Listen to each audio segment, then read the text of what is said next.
The Star Wars universe is constantly expanding. But how the heck are you going to keep tabs on it without a holocron? And where in the rim can I score the juiciest news and rumors? You seek State of the Empire, Consequence of Sound's Star Wars speculation podcast, where we look for news in Alderaan places. We dig into the Sarlacc pit of the internet for the hottest intel in the galaxy far, far away. Make Indiana Jones inquiries and keep watch for the latest on Willow. Find us on consequenceofsound.net or wherever you procure fine podcasts. It's the show you're looking for.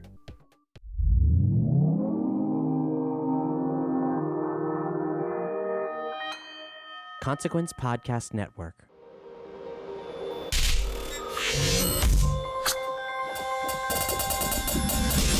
Hey, welcome to another edition of Kyle Meredith with. It's an audio interview series presented by WFPK Independent Louisville at WFPK.org. Consequence of Sound and the Consequence Podcast Network. Give it a little subscribe tap there, wherever you're listening from right now. Of course, you can subscribe at iTunes and Apple Podcasts, over at Spotify. You can subscribe at YouTube, wherever you get your favorite podcast from. Go ahead and hit that before we get started here. I'm Kyle Meredith. Today, my guest is Josh Ritter. Known Josh for a long time, done a lot of interviews with Josh over the years concerning a lot of great albums that he's been a part of. This one is no exception. Fever Breaks, one of his best records yet, I promise you that. We talk about how he teamed up with Jason Isbell and used the 400 unit as his backing band, and beyond that, some of his other collaborations, like with Bob Weir from the Grateful Dead and Joan Baez. We'll, of course, dig into the new record, Fever Breaks, to talk about its darkness and political overtones. He compares it to the Animal Years record, and we'll discuss how the current landscape influenced a lot of the songs. Of course, it's not all doom and gloom. We'll also discuss a track called I Still Love You, writing about love that's more consistent. And yeah, there's, of course, some anniversary talk. It just so happens to be the 20th anniversary this year of his self-titled debut record. And from here, he's going to be a part of a big Van Morrison tribute that's happening at Carnegie Hall. It's all coming up. Kyle Meredith with Josh Ritter. Hi, how's it going? Well, dude, Fever Breaks, it sounds great. I mean, you're 20 years doing this, and I'm still surprised every single time I get a Josh Ritter record that I've never had the artist fatigue that I think I have with a lot of even my most favorite artists. Thanks a lot. That's a huge compliment. I know. Let me start with the studio then, because I feel like, there's a lot of great studios in the country, and you've probably been in a lot of the rooms, but there seems to be something extra special about when someone steps in RCA Studio A in Nashville. Like, is it different? Do you feel that there's a big difference in that room than other places? Yeah, it was. I first went there. I was working on another project with writing some stuff with Bob Weir, and that was to step into that room for the first time was incredible, and then to be actually in it recording my own music was such a thrill. I mean, that's where they recorded Jolene and the Everly Brothers and Elvis and just to be in that room, which is so large and so still. The air in there is like still like it is inside a cathedral. It's really a special place, and you'd lose all track of time. It's a really impressive room. You talk about Bob Weir and going from that, into working with Isbell and his team this time. I don't know. Is that just coincidence, or does collaboration? I mean, does it seems like it's more important to you right now than maybe it ever has in the past? I think that collaborating has been something that I don't know why it's taken me so long. There's so much of the time that I've spent. I have worked, primarily on, within a smaller group of people, and immensely talented, rewarding, wonderful people, but starting to work with folks like Bob, and then working on Fever Breaks and that incredible crew, it's really opened my mind up to maybe some places that I could improve in my songwriting and my artistic life, and that is opening up my ideas to the ideas of others. Let's just take that one then. I mean, teaming up with Jason Isbell, you two are what I would call two of the most lyrical powerhouses in songwriting of this generation, anyway. And I don't know, I seem to just recall sudden wrestling metaphors from the '80s, like Macho Man and Hulk Hogan. I mean, there has to be some kind of push and pull when you've got two people that's sort of your bread and butter, I guess. I felt like it was an idea that to me made a lot of sense. As time went on in my writing and in my recording, I'd done all kinds of stuff, but I had never worked with somebody whose spot behind the microphone was the same as mine. I never worked with somebody who was like, occupied that same space. And I'd met Jason over the years and here and there, but you didn't know him all that well. But when I went on tour with him and Amanda and his band, it was a real great moment for me. I was seeing somebody who was making some of the same choices in life as I have made, and who is on the road with his family and was writing these songs that were just knocking me out. It was a really cool thing. So when I was starting to think about working with somebody, I started to really think about him a lot. And that's when the idea kind of came. Yeah, and then with him bringing on, the 400 unit to that, I mean, that not only brings sort of a rockness bigger than maybe you've had in the past, but they also tend to bring a certain darkness that I feel like is, I mean, you've done dark before, but this, I guess, is a different tone of that. Yeah, it's amazing that I always think that in this process in particular, I've noticed that the song that I meticulously craft in at home by myself, in my room under controlled environment, that thing as soon as I set it loose with the musicians, that turned into something completely different. Each time it was a really incredible thing to watch and to be a part of was the way this band took stuff that was some of it kind of out there and took it and played to their best strengths. I was really fortunate to be able to work with them. They're terrific people too. I bring up some of that darkness too, and I've read that you find a certain kinship between Fever Breaks and Animal Years. Yeah. So what is that? What is it between those two records? I would say that both of those records, both Fever Breaks and Animal Years, are inspired by and prompted by the political moment that we're in. The Animal Years during the George W. Bush administration and this during this really painful moment in our history. I think that there are times when surrounding events become so overpowering that even like somebody who's like generally circumspect is pushed to write about it. I think it's just a really strange and dark time. And some of those songs, I mean, again, these are some of your most standout songs. So, the Torch Committee, All Some Kind of Dream. What's the challenge of writing a song like that? To be so reflective of something as specific as what's going on. Well, I think that the main thing that I would always hope is that the songs aren't educational. You're not attempting to bring somebody over to a way of thinking. But if they're describing a situation, and in describing a situation, that's when I think we make human connection. We can speak to each other in ways that are easy to understand and that we can all draw our own inferences from. But I feel that the weakness of a lot of times of political writing or of political songwriting or that thing is that it struggles to be educational rather than to reflect the time period that it's written in. And in All Some Kind of Dream, all I wanted to do is put out in the starkest possible ways the things that I was seeing and placing them against this window of political activism and things that stretches back to the civil rights era and say, are we living up to our own heritage that we speak so lovingly of? And the same with the Torch Committee I wanted to just talk about authoritarian government and the impossible choices that you're given on living under one. And I don't feel like they're educational so much as they're just trying to set out in imagery what I see going on around us. Obviously I've lived through all the same news that you have, but when you get to the verse in All Some Kind of Dream about the kids and families in the holding tanks, I know that news story, but still there it is in the song, and it's still just sort of a jaw-dropping moment, and then to hear you pull that line where I hope it's all some kind of dream. It's like, I mean, that's a damn great moment. Full compliments there. Well, thank you. It's like, there's times when becoming too specific can be a hindrance in a song, but there's times when not being specific would be a waste of space. So I appreciate that. I really do.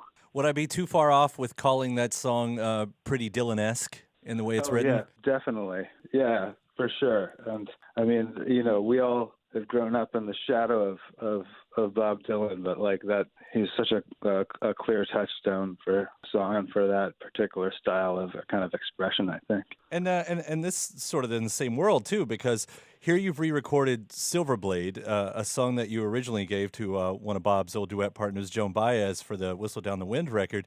What made you want to take that one and a song that you wrote and go ahead and do it yourself? Well, I actually thought that I had written it in the same period of time, so I felt like it had a kind of a spiritual kinship with the rest of the songs on Fever Breaks, and it was a song that when I was first had gone down to Nashville and was hanging out with Jason and Amanda at their house, that was one of the songs that I played for them and was really, we kind of played together as a trio, and it just felt really great. To me, it felt like it fit into the song. It felt that the song fit into the rest of the record in a really specific way that made me feel like it belonged.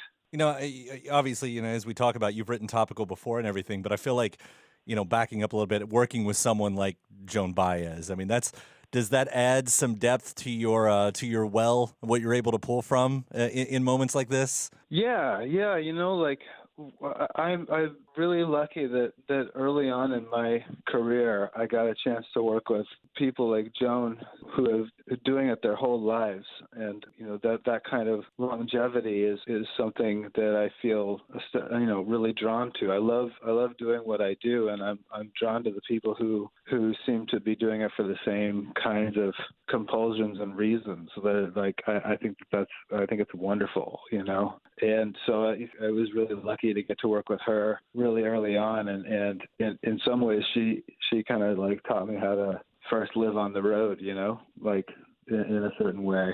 So the other side of the record, I mean, it's not all political songs. There are some great sounding, or seemingly sounding personal songs on here as well. And a couple of those I wanted to ask about. The record starts off with "Ground Don't Want Me," and that's sort of one I haven't cracked myself yet. What's the story there? Well, the story is one that kind of came to me as like a guy who is kind of cursed. He's a person that's so evil that even the ground doesn't want him, and that even and all these acts of evil that he continues to do, take him further and further away from peace. And it was an unsettling song, and I thought it was a really fun one to rock out with the band, and so I thought it would be a good kind of jittery first number for the record. I love it. It was one of my favorites right from the beginning, and then you get to a song like "I Still Love You," and I thought there's writing about new love, which pop and rock have done for the ages to great degree and very corny degree at the same time.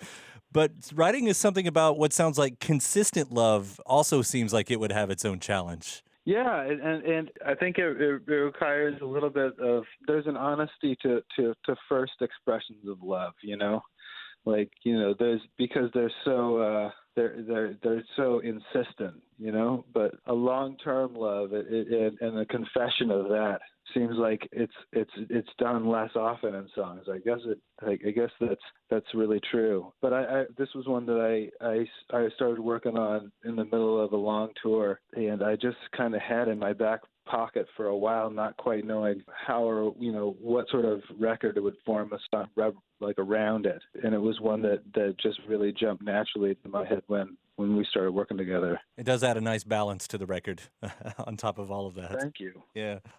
Beyond this stuff, this year, if I've got my math right, this is the 20th anniversary of your self-titled debut, right? Yeah, that's right. Yeah. Are you going to be doing anything with that? I really should. I've been busy with Fever Breaks that I haven't really, thought about the fact that I've been doing this for 20 years, and I remember still getting the box of CDs that I ordered back from the CD manufacturing company, and realizing that 2,000 CDs was a lot more than I was probably going to be able to sell, and I'm still great grateful to my parents for letting me store all those records down in the basement. Hopefully those have sold by now. Hopefully those have long since. I know coming up too, I saw that you're part of a tribute to Van Morrison at Carnegie Hall March 21st. Yes. What an incredible, the lineup list looks great. I know you've got sort of an Irish connection, especially considering your early days over there. Do you have a straight connection to Van Morrison too? I don't. I have but he's in the water, and the myths of him are many, So I'm pretty excited to get to play that. I'm going to have an amazing time, and it's Carnegie Hall. I'm so excited. Yeah, no pressure there. Yeah. Do you know what you're doing already? I don't know if you're allowed to say it or not. Yeah, I'm gonna do a song called Lyndon Arden Stole the Highlights, which is a beautiful short story kind of song off of Eden Fleece. Oh wow! I look forward to whatever bootleg video surfacing of that one, so I can check it out. I'm really excited about it. Well, Josh, it was a pleasure talking to you as always. Congratulations on Fever Breaks, Thanks. man. It's fantastic. Oh, thank you so much. I really appreciate it. I hope I didn't ramble too much. I really appreciate the opportunity. Always enjoy talking with you, and look forward to seeing you out on the road, maybe in Louisville later on in the tour. Hell yeah, definitely. All right, man. Take care. All right. Thanks, Kyle. Bye. And a big old thank you to Josh Ritter talking about the new record, Fever Breaks. Now, as I mentioned, Josh and I have talked a whole lot of times over the years, so I thought I would include some of those here as a little bonus interview time. And we'll start with a 2017. This is the last time I talked to him before this new interview. It was behind his 2017 record called Gathering, where this time around, the themes of darkness had more to do with the weather. And soup. We talk about soup, too. It's part 2 of Kyle Meredith with Josh Ritter. Hey, this is Josh Ritter. It's another fun record, a beautiful record. You always tend to do that. I don't think I've ever called one of your records even halfway bad. So the Gathering is... Thanks a lot. There's one thing you said about it, in your write-ups that really caught my eye, and I guess it's sort of where the album starts, about trying to get away from...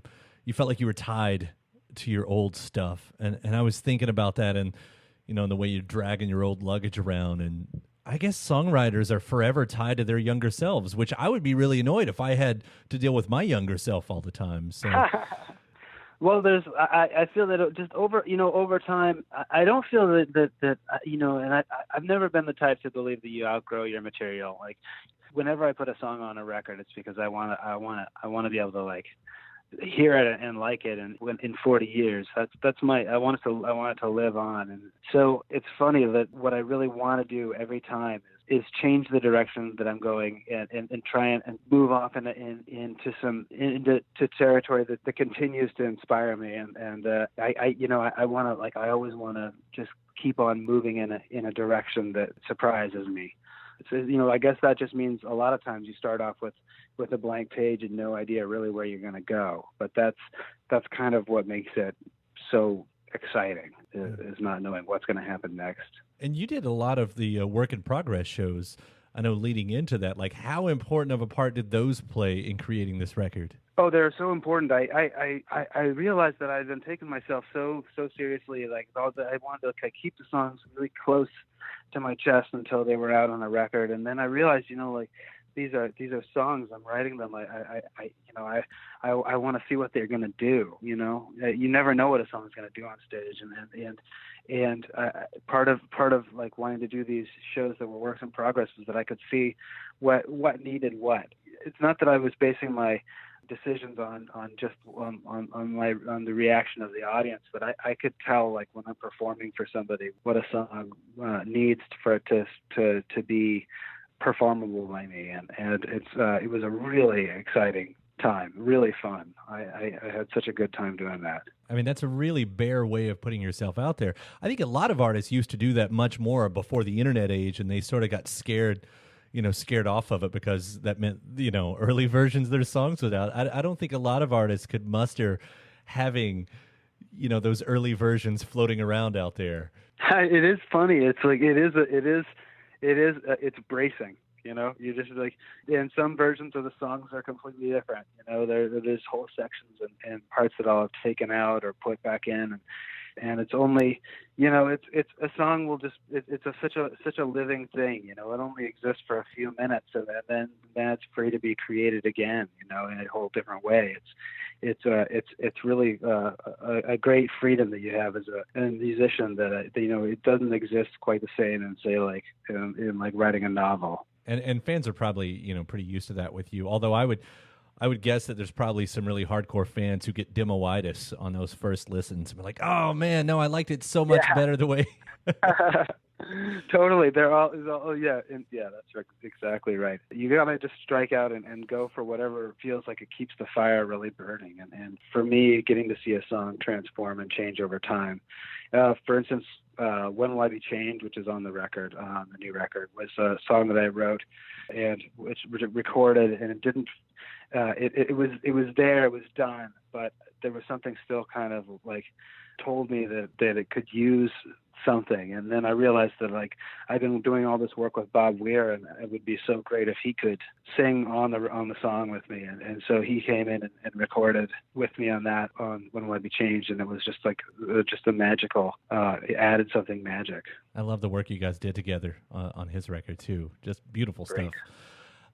That last record that, I mean, every record, I wouldn't say that you've written too many concept pieces, but every record seems to have that general theme. And I know the last one sort of hit on religion and small town life and home and things like that. But I get the feeling that this one was much more of an internal as far as lyrics go. When I'm working on songs, and I'm really going full steam, like I find that I'm kind of like I'm watching I'm going really fast and just watching the road. I don't have a chance to look up at the scenery, and it's only when the record is done that the themes like start to pop out at me, and I start to see the scenery. And the thing that Gathering really took the shape of was storms. Storms are all over the record, and in the artwork that I was doing at the time, it was just something that kind of, and a lot of that storming would be like interior, against yourself, against all kinds of questions about yourself and who you are and what you believe, and then there was the physical storms like lightning and thunder and rain and things that were just all over the record. It was really interesting to see those things kind of jump out, and I feel that no matter what, it's like you try and like not write autobiographically, but it always comes out as something that was made by a person during a certain time, and this is a stormy time. There may be storms inside of you, but there are certainly storms raging all around the world right now, so I'm not surprised. You and I talk about a lot of the same things, especially on social media, on Twitter. And I think I'm more surprised that this isn't an overtly political album, that didn't just come roaring out of you like that. I love the way you kind of internalized it, but... it's always interesting. You can never like write what you think should happen. It's like it always has to just kind of come out the way it does, But more and more, I've found that I have a whole other voice that I want to speak with, and it's not always the same one that writes the songs.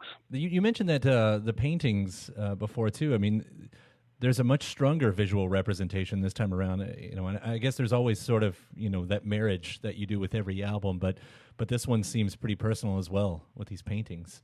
The paintings are just something I really love to do. Like there's no, I have them and they're piled up, and the beauty of doing them is that they're just, they quiet down and kind of cool off my brain for a while. They're something that it just brings me real pleasure and calm to sit and work on something, even if it's a stormy picture. It's something that I really enjoy, and I've kind of found as my own trip to therapy. Well, it makes being a fan that much cooler, to kind of get all of these sides of an artist. So I appreciate what you're doing. I'll end on, you and I have something else in common, a big thing, and that is soup. I've said many times that if I get the choice as my last meal, it's going to be soup and tea. Although if you've got soup, you don't even need tea. It's all in one. I've heard Exactly. I've heard people ask you what you're reading, and I know you're a big reader. I might end this with asking you, what soup am I going to try tonight? Oh well, I think you should definitely go for my partner Haley's chicken tortilla soup.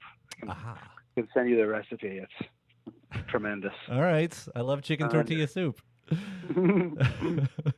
All right, Josh, thanks so much for calling in, and thanks for this record. It's really another fantastic one. Thank you so much. Thank you so much, Kyle. I really appreciate it. Thank you. We'll see you next time you're down here in Louisville. Absolutely. All right, take care, man. Josh Ritter from back in 2017 talking about his record called Gathering.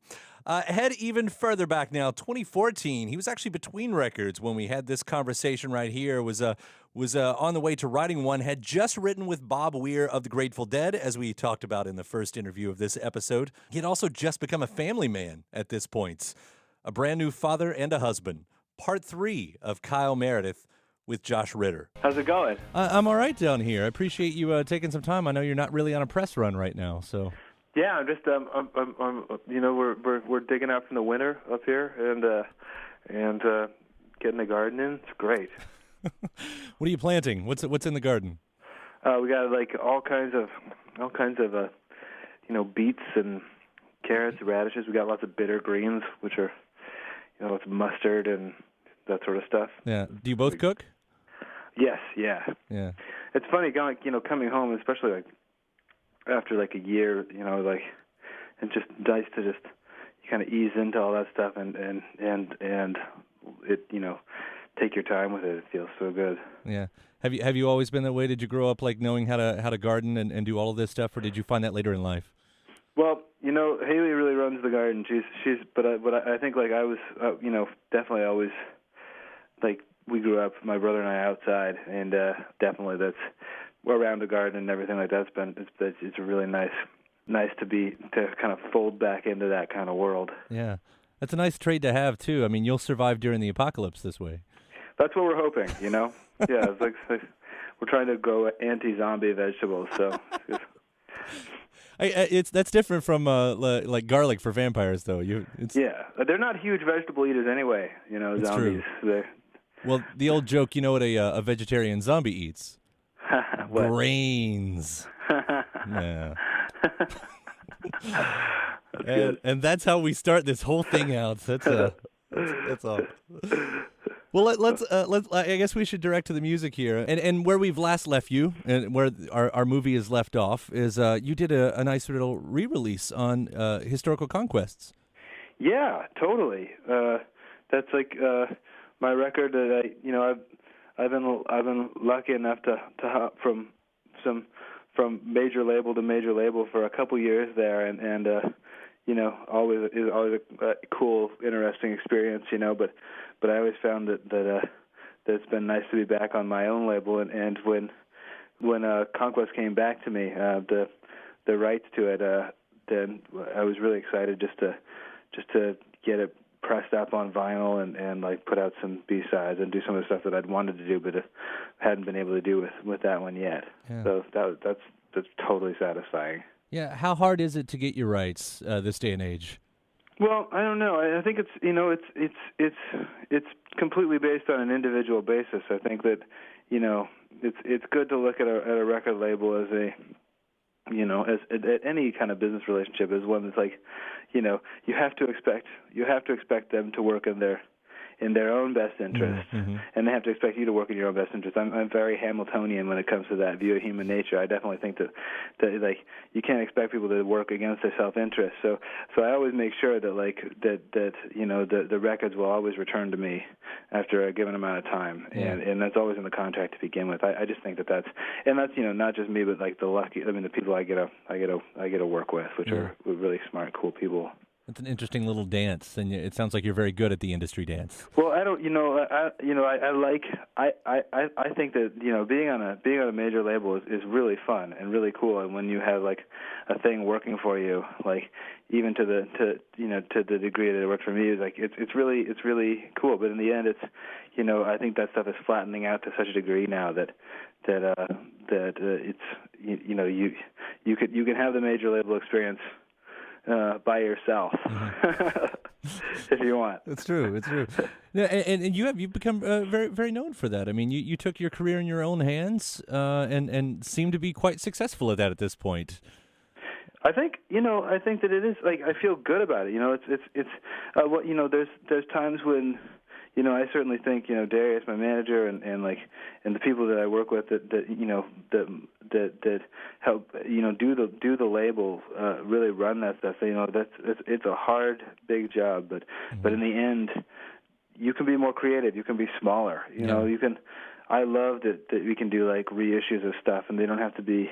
You don't have to worry about getting them like in every store or anything like that. You can be more creative. It's really, that's a real thrill to do that. Yeah, would you ever see any reason, and who knows what the future holds, I'm sure, but for you to say, you know what, for this project though, I'd like to work with a label, big or small? Oh, absolutely. I think that's as with anything, it's a lot like when you mix a record. Sometimes you've been living with a record for 6 months, and you need somebody who has a fresh pair of ears and fresh ideas to hear it, and a lot of times the people at record labels, if you choose the right one, are really great, really artistic, cool people, and want to run. They want to go, and that's, I think it's always in your best interest to hand it over if you find the right team of people. Yeah. Yeah. So you got the rights back to Conquest, and I kind of find it really fascinating, artists' relationships with their past, I guess, because it's so varied. You have some people that say, "Oh, I never go back to my old records. I never listen to them," and they just don't like to think about them. And you have other ones that it almost feels like, they don't mind flipping through the yearbook and saying, "Oh, look at my goofy haircut." At that time. Totally. And how is it, because this is an earlier record of you, how is it looking back on something like this? I mean, was it at all painful where you can listen to it and go, oh man, so many things there I would have done different, I never would have had that haircut? Well, I think I think that you have to make the choice. You have to make the choice what you're going to be, and for me, I always feel like if I'm to disown that stuff, then I'm disowning myself and my artistic vision at the time.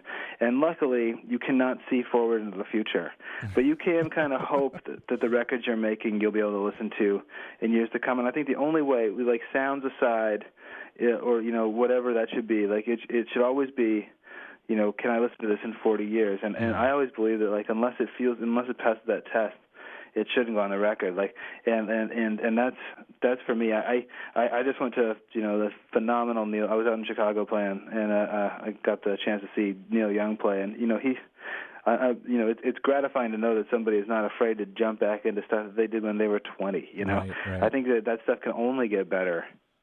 It's true. That must have been an amazing show. I heard so many things about the reviews on that show too. All of that tour that he's been doing lately. He's like a wild man. Yeah, he's awesome. They really like beautiful playing and kind of this weird kind of moving around all these different instruments, and just that I really thought it was great. It was a real treat. Yeah. Have you been following his whole thing about his Pono player?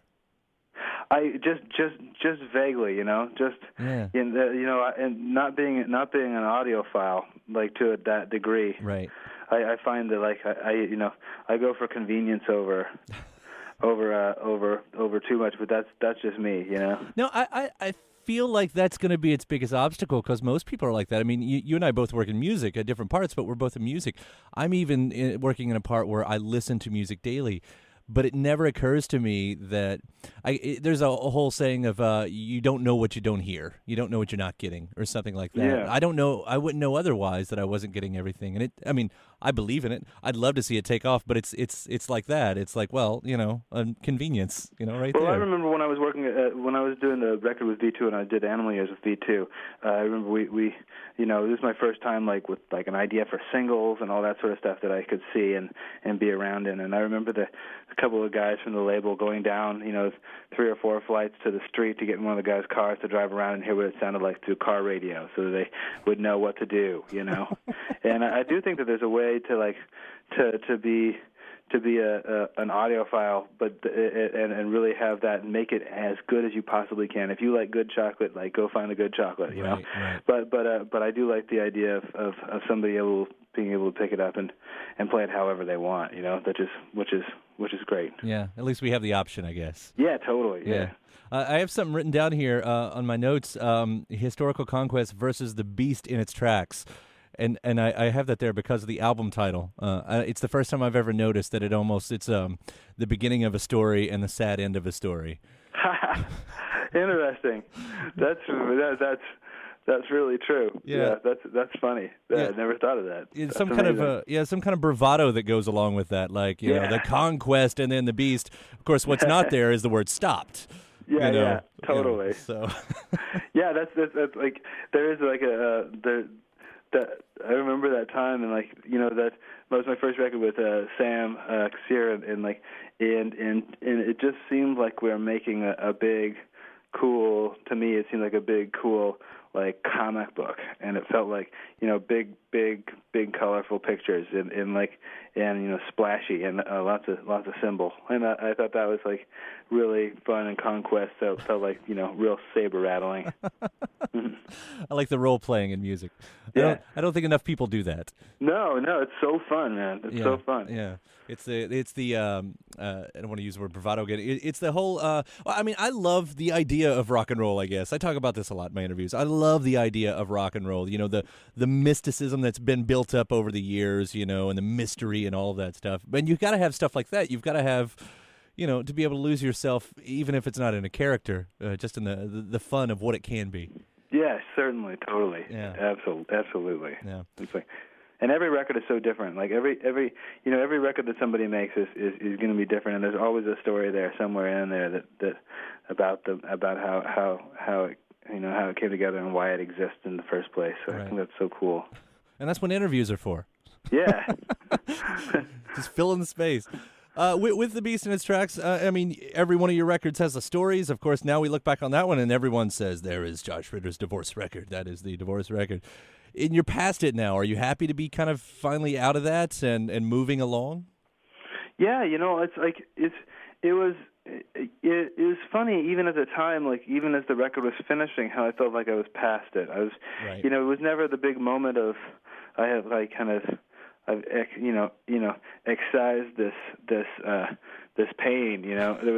But I found that during the process of starting to feel better, mimicked the process of making the record in this really cool, reflective way. I thought that, and you know, and then we jumped right into tour, and I had a baby, and I discovered this whole other way of writing that I maybe rediscovered it, and you know, things have just been going gangbusters since then. You know, just the writing has been so much fun. You know, so I think that like I felt like the transition back into like a real happy life was amazingly seamless. Yeah, I'm very happy about that. Yeah. So have you got an update on this these songs you're writing? A style? I mean, I'm guessing there's got to be some influence there in the family life now. I think the influence there is like, you know, I'm definitely not the guy that's going to be writing like, you know, like children's songs or a children's record. I think like, you know, I would shelter them from that. But you know, also I want my daughter to still think I'm cool when I'm she doesn't need me singing her song. But I would say that like the songs have gotten very they're just really fun. I kind of like after Beast and its tracks, I stumbled on writing that I felt was much more lighthearted and less. But what's come in alongside that has been this really awesome, surreal kind of pollen-y like richness, which I'm really excited about, and I'm really happy with how that stuff is going. You know, it's really exciting stuff. Yeah. And for me, you know, it's like, and I know that's like a good sign. Yeah. I mean, I love the Beast and its tracks, but I'm really interested in a bit more of a lighthearted Josh Ritter. So it's going to be really fun, and you know, and alongside that, I'm working on writing a bunch of songs for a record that Josh Kaufman, who did Bring in the Darlings, and he did a lot of the stuff on Beast in His Tracks. So I'm working on a record that he's producing for Bob Weir. So I'm writing a bunch of songs for Bob Weir, which is really exciting too. That's awesome. So this is all happening at once. I mean, yeah, it's good. It's work. It is, but when you're hanging out when you're hanging out and you have a primary responsibility, which is to watch the kid, and out in the country, make sure she's not eaten by saber-toothed tigers or falls off cliffs or goes on some incredible journey without me. I find that I carry. It goes back to how I first started, which is going around. You got a notebook and you only have you have time to write down one or two things, and then you have to do something else. You have to go to your job or do something else, and it's been the best thing for me. It's been the best. I don't have 9 hours a day to think thoughts. I have to run around, and it's been the best thing in my life for my creative side. Yeah, that's amazing to hear. Is there a big plan at this point as far as when all of this music might make it out into the world?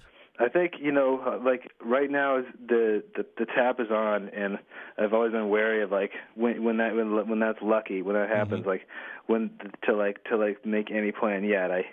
I know there's way more than enough for a record, but I want to see where the rest of it kind of sifts out, and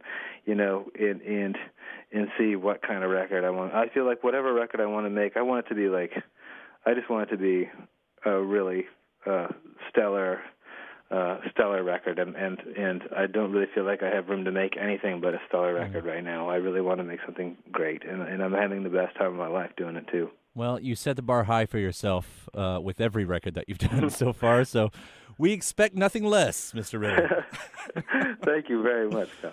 No problem, dude. Well, cool. Well, I'll let you get back to your life and your family, and I can't wait to hear when the new music comes out. Whenever it does, we'll be here waiting and listening and ready. I can't wait to come visit. I'll be there. I'll be sometime soon, I'm sure. Yeah, you're always welcome. Thank you, and stay out of the heat.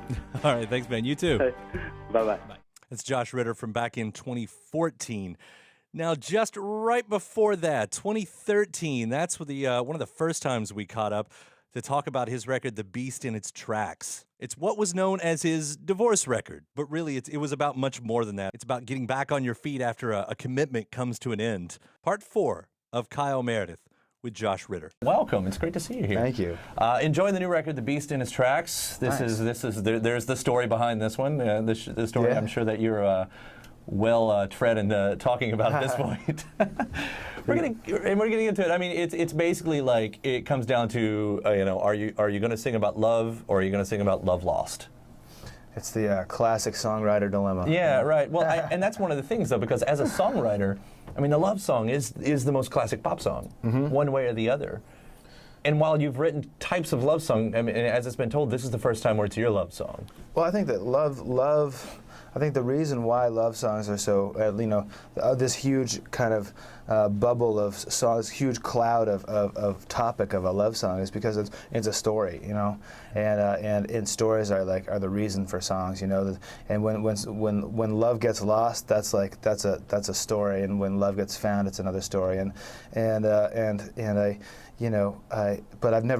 always enjoyed, I've always enjoyed writing those songs, mostly because I enjoyed writing stories, but I never really, I never claimed them ever as my own, because I don't really believe in autobiography in song. I think that so many people do it. I think it's way overdone. I think it's often done really badly, and I also don't want to hear someone talk about themselves all the time. Sure. So I was talked smack about it, and then my divorce came, and I realized that there was nothing else for me to write about. I had to write about it. Well, I mean, it's got to come around there eventually. If you're writing so many records, something like that's going to happen, whether it's that or whatever it is, something personal is going to happen. Yeah. And I heard you say once that what you'd like to take away from this is not people looking at you, but to connect in their own. In their own scenarios or whatever it is. Yeah. And I guess that's really been the interesting thing about it, because all of us have been there. Yeah. We've all had our heart broken, and to get on this, it's like, sure, there's the star quality of it. This is Josh Ritter. We put Josh Ritter on a pedestal because he's written these great songs and we've loved him and we're interested in his life. But at the same time, it's like, yeah, but I've done that. I take my cue from Leonard Cohen, who always says, like, if you sing a song, you should sing it and get out of the way. I think that that's a really great way to think about it, because, you know, what you're trying to describe if you're writing a song is, or whatever you're trying to work on, any piece of art is definitely, like, in this big kind of big way, is about, like, being a human being. And so, like, you know, it's not providing any answers. It's giving you this. It's showing you all the questions. You know, it's like, here's a love song. It's like, where do I go? Why did she leave? You know, what did she want? What did I do wrong? They're all questions that you're giving, and it's and questions are the only way to really, I think, describe who we are as humans. We tend to do badly when we start coming up with answers. You know what I mean? So like, I really wanted to write songs that had as many of those big questions in it, because, like, that's all that matters. And hopefully I felt like if I kept writing as accurately as I could about these emotions and about these questions, then I would be describing something that was bigger than my own personal experience and might be, like, more relatable to everybody. That was my hope. With your personal experience, though, like as a songwriter, you're always looking for inspiration. It's got to come from somewhere, maybe. You know, sometimes you just write, you sit down and great, a song comes to. And this isn't the place that I'm sure you wanted the inspiration to come from. But as listeners, I mean, that's kind of always played out in a listener's favor for an artist to go through a bad time. Yeah, definitely. You know, and is it one thing to sit back and know that we're all, like, salivating? Let's go ahead and use salivating, like, oh, man, that sucks. Something bad happened. I bet there's going to be a great record come out of this. Yeah, totally. Yeah. Well, it's like, you know, like, I think that you know, I've written my happiest songs in my darkest time. You know, and like, and that's you know, I remember I wrote a song. Snow Is Gone on Valentine's Day after breaking up with somebody in a Chinese restaurant. And we broke up and we didn't even have dessert, you know. And but I went home, but I wrote that song and I felt really good, you know. Like those things that happen, like they happen when they do, because we're suddenly kind of blasted open and the kind of the little birds can fly through the window, you know, and find you, you know, those moments when you don't have all your armor on. And I think that those are things that everybody has. It's just that when you're writing or you're creating something, it's illustrated, you know. But everybody, I think, has those moments of unguardedness when your world is cracked open and something new has the potential to come in and change it, you know. Yeah. That whole "we didn't even have our dessert" I think is the saddest part of that story. I know. You know? Actually, that's a great part of the meal right there. It came with the meal too. Like the guy chased us down the street for it, so that's not awkward at all at that point. It turned horrible. I know this record, you know, is kind of looked at as your divorce record, which I guess isn't fair, because it is much of what made this record is what happened after that. But are you okay with it being known as that? Because there are artists, Dylan, Blood on the Tracks, Marvin Gaye's Here My Dear, you know, and on. Fleetwood Mac's Rumors, which I think I remember reading that you took some cues from Lindsey Buckingham for this record too. So there's a bit of a tie in there. But you have these great albums. Some of the greatest albums of our time were divorce records. And while this isn't actually your technical divorce record to everyone else, I guess it'll always be known as that. I think it's fine, you know. All those things are always like, if it helps people to find it, you know, that's great. And it did come out of my divorce. It did come out of that time, and you know, if I had said nothing about it, you know, and just written the record and put it there, it would have, you know, maybe it would have gone without notice that way. But I really feel that this was a thing that happened to me, and like it was worth it to me to tell the story about why, because I felt like, you know, I came through all that stuff, and I worked really hard on the record in a way that I hadn't before. Mostly just kind of living through it. You know, the writing itself was really easy. It was like I saw all the emotions inside of me for the first time. I feel like I saw who I was in a way that I never had, like the good and the bad stuff, and like and just it was more of a mapping of anything of myself than anything else, you know. And so I felt like it was worth it to say that it was about the divorce and what came after, you know. What did nervous play anything? Because you got to know that when you put it out there, she's going to hear it. Yeah. You know, you're both in the same community. You're in the music community and everything. And does that you go, man, I'm going to put that out there, and if I run into her at the grocery one day, I mean, that's going to be and then here it is. Here's our life. Isn't that weird? It's so weird. It's so, but at the same time, like, it was, I felt like the desire to write about it. At first, I wanted to write about it in a very vengeful way, and I thought, and that made me far more nervous, And then I started to realize, well, this happened to me, and it happened to me, and through no. I wasn't looking for this, and if I have to write about it, then I'm going to write about it from my point of view, and I'll just write about it as honestly as I can, and hopefully that will make it about more than my story, Is it hard to date a musician? And you're the musician too, so this is not all on her. I would have to say, like, I think it would be very, very hard to. I mean, it is hard to date me, but I don't think it's because of my music. You seem so sweet. Yeah, it is. I think it is. It's not because of music, I think it's just that it's just those all good relationships take a lot of work, and we just didn't have it in us for the work that would have taken. Well, I think in our community and everything, whatever part of art it is, we marry our art first. Yeah. And I guess the other person has to realize that, right? Well, I think that, like, there are you make a realization that the person that you're with, there is something that is very large that is a part of them that if you are to block it off or try to restrain it, is going to end up breaking the dam that kind of holds you guys together. And that's the thing is, like, I'm so lucky now to be with somebody who sees my music not as being something that I do for fun all the time, but because I impulsively and compulsively do it, and that if I were to not be able to perform, if I were not be able to write, then it would not only it would destroy me. Sure. And she loves me for that, and tries to make it possible, as I do with her. Yeah. And it makes all the difference. Yeah. There was an EP in the middle of there, and I was kind of curious because you have a track like Love is Making Its Way Back Home. Yeah. And I don't know exactly where the timeline comes about, but it seems like that would have been coming out just as things were probably turning sour. Were those older songs, or were those like a spoiler alert of the album to come with The Beast in Its Tracks? They were. I was really enamored with the playing of Josh Kaufman, who's an amazing guitar player, and I really liked his playing. He seemed to do what I do, but better. And he has a way of shaping how he plays to the style that you're looking for. And I just loved playing with him. He had a studio nearby me in Brooklyn, and I had like these little songs that weren't big in any way. there's no grand ambition to them. They felt kind of sleepy little lullabies that felt sweet and nice. And I thought, before I really take on these bigger songs, these songs for the Beast in Its Tracks, I want to clear the deck. I want to make sure these don't get forgotten about, because oftentimes like songs will just get forgotten. You write them, feel good about them, and then you'll just forget that you even wrote them. Sure. And so I wanted to get those done, and that was so much fun. And through the course of that, getting to work with Josh Kaufman, it was great because he was able to work with me a lot on Beast in Its Tracks. Yeah. So yeah. And so you've come through all of this. You've come out on the other side. You seemingly have this great new thing happening in your life, and you have a kid. Congratulations. Thank you. But I imagine like this is probably going to direct your songwriting as well, because now you have to do it when you can. You songwrite when you can. Yeah, that's true. And I now I have ideas, and I can't necessarily write them down immediately, and so like they have to roll around in my mind a little bit longer, and they definitely become more refined, but they also get weirder. So they're much more like colorful little marbles by the time I actually have a chance to write. You're gonna have your Weird album next. I hope so. I'm ready for a Josh Ritter Weird album. Psychedelic.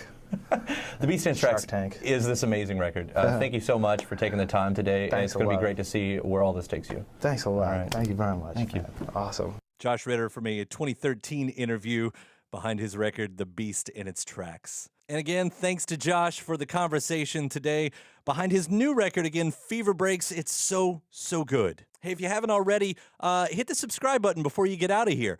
Again, you can subscribe to us wherever you get your favorite podcasts from, whether that's Apple Podcasts and iTunes, Spotify, YouTube, Acast, Podchaser.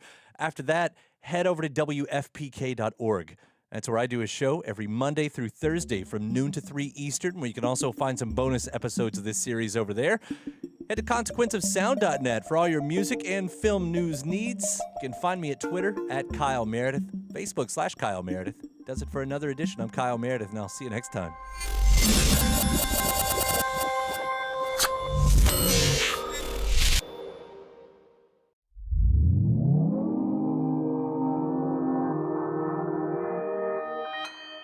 Consequence Podcast Network.